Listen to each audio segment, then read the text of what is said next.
So because we had control over the system, we were able to look at what the rest of the world was doing, and then we were able to build rockets and now bullet trains and so on. So we have the independence to build this thing. So an Indian empire that was ruling India between 1757 and 1947, where English India East India Company was dominating, they could have been building the same thing what the Indian leaders were building are building at this point. And they would have taken India's interests much more, because the local Indian industries were completely destroyed. The northern India, especially the Gangetic Plains, used to be a key center of industry worldwide, from whether it is textile or agriculture industry and so on.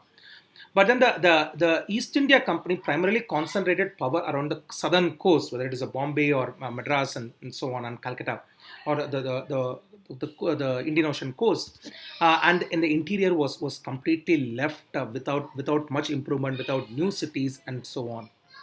So that again meant that poverty level between the Indian coast and the interiors is substantially trying to fix it far more. So in short, the British rule was not a benevolent one. So the do not give the example of the trains and so on. Like India, modern India has been building trains. We have been building metro trains and so on. We did not require an overseas power to do that, and we would have built things with keeping Indian interests much more in mind rather than exporting resource out of India. And we would have also retained many of the key industries. And this is what happened to Japan. Why did Japan grow up so good? Until the 1800s, Japan was not considered an important power in Asia. They were among the poorest in Asia. The reason Japan had such an explosion from the 1870s is because when the emperor was restored to the power, the Meiji Restoration happened.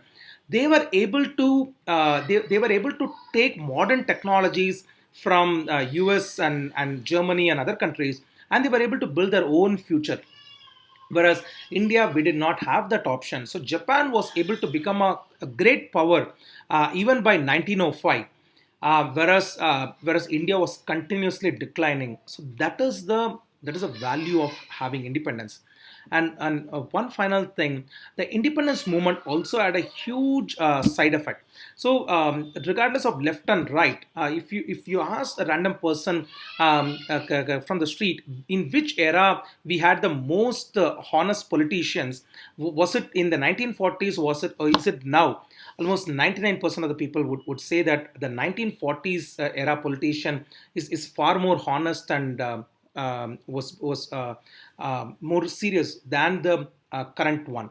But can you go back, same thing, 250 years ago? Would you take the Rajas and the Zamindars of the 1700s as the present one? Probably not. So 250 years ago, our leadership was not as good. Current leadership, probably not. Overall leadership might not be as moral and ethical as the ones in 40s. So how come, in between we had this period of extreme morality and very very conscious this thing, that is the result of the freedom movement. So the freedom movements thing, yes, the British were kicked out. That is one thing. But the biggest value of the freedom movement is in creating a huge leadership. This was the leadership school from which, even Bose and Patel and Nehru and Gandhi all emerged out. They were able to lead the country in various ways. We have to be extremely respectful to all those leaders, not just one or two, but all of them.